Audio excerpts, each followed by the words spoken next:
ci bennale seen xalaatin ak seen gisin di nga def sa kéemtalaay kàttan pour bennale seen xalaatin ak seen gisin ba ñoom ñëpp di xalaatee ni nga bëggee di jëfee comme ni nga bëggee te loolu ñi ngi ciy jëm bu baax a baax rawatina ci jeunesse bi yi nga xam ne moom lañ leen di yare ñoom ñëpp benn lañ boo demee ci àdduna bi partout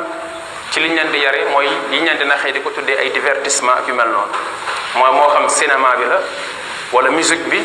ci yi nga xamante ni mooy am ci ay révolution culturelle yu am rawatina ci jamono yu mujj yi nga xamante ni culture hip hop la ñuy yare suñu ndaw ñi te chaque fois ma leen di wax ne leen hip hop bi satanisme ci lañ ko tabax ndax hip hop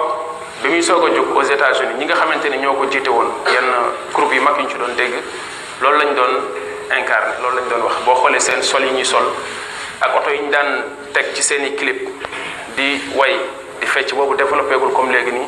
boo xoolee li dafa fees dell ak ay symbole maçonnique ay symbole sataniste ci lu mel ne Africa Bambaataa ñi doon wax having fun mais boo xoolee yenn groupe yi nga xamante ni ñoo ñëwaat ginnaaw bi lu mel ne groupe yi nekkoon ci West Coast wala ñu nekkoon ci East Coast ndax li amoon ci guerre bi amoon diggante l'est ak l'ouest des États-Unis ci ñi nekkoon New York nekk Brooklyn ak ñi nekkoon Californie nekkoon Los Angeles xeex boobu amoon ci diggante ñaari parti yooyu aux États-Unis ci wàllu hip hop mooy rap gars yi ñoo ko monté woon de toute pièce ndax ñaari artistes yu mag ñoom ñoo seqoon loolu nekkoon ci ginnaaw benn maison de disque bu tuddoon Death Row ki ko jiite woon mooy Suge Knight mais Suge Knight boobu boo ko xoolee da nga gis ne pion la woon rek bu ñu doon jëfandikoo am na ñeneen ñu nekkoon ci suufam ndax ki mu doon produire mooy Tupac bi ngeen di dégg benn Tupac boo xoolee ñi ko waroon doon ko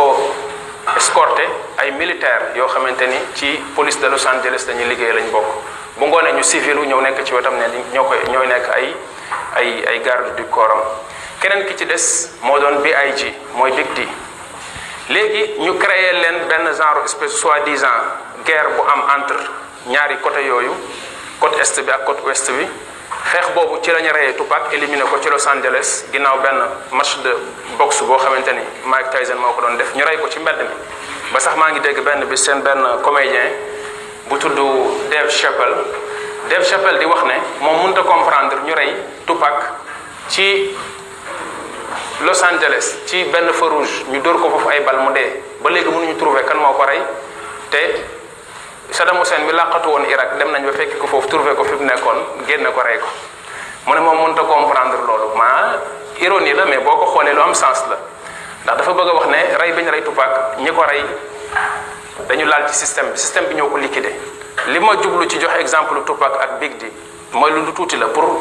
bàyyiloo xel jeunes yi pour bu ñu leen nax ci ne dañ leen di gëmloo ne rap bii ñuy dégg nii ñu koy coow fii suñu rappeurs yi nekk fi di tànqal nit ñi ñu su bëri si ñoom xamuñu sax li ñuy def lan la dañuy toppandoo parce que gis nañ jeunesse américaine bi nekk ci ñu yaakaar ne rap affaire u casse la affaire u wane say frustration la dañuy sóob amul demeewul noonu aux États-Unis rappeurs yu mag yi fa nekk ay capitalistes lañ ay boroomi alal lañ mën nga wax sax ay milliardaires lañ kaasuñu waxuñu dara dénoncé wuñu benn système ñi ngi foofu caaxaan ak mbonte la ñuy tasaare musique bi liñ ciy way mooy wàllu jigéen ci façon bu ñaaw wàllu violence ak wàllu alal xaalis yu mel noonu rek di exhibé wu di wane sa alal comme nu ko kenn di defee ku nekk New York ci seen rappeurs yi